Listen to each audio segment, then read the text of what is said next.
રક્ષાબંધન નિબંધ। રક્ષાબંધન દર વર્ષે શ્રાવણ મહિનાની પૂર્ણિમા તિથિએ ઉજવવામાં આવે છે।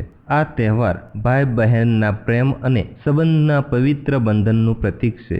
આ દિવસે બહેન પોતાના ભાઈના હાથ પર રાખડી બાંધે છે અને તેના સુખ સમૃદ્ધિ અને રક્ષા માટે પ્રાર્થના કરે છે। ભાઈ પણ બહેનને રક્ષણ આપવાનું વચન આપે છે અને તેને પ્રેમભરી ભેટ આપે છે।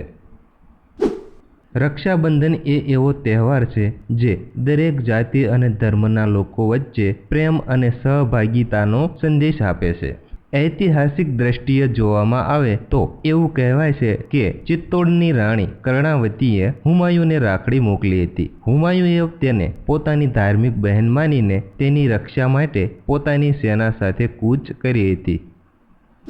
આ તહેવાર નાળિયેરી પૂનમ તરીકે પણ ઓળખાય છે। આ દિવસે દરિયાકાંઠે રહેતા માછીમારો દરિયાદેવની પૂજા કરે છે અને દરિયામાં સલામતી માટે પ્રાર્થના કરે છે। આ રીતે રક્ષાબંધન માત્ર ભાઈ બહેનનો તહેવાર ન રહીને સૌ ધર્મ અને જાતિના લોકો માટે એકતા, પ્રેમ અને વિશ્વાસનો પવિત્ર તહેવાર બની ગયો છે।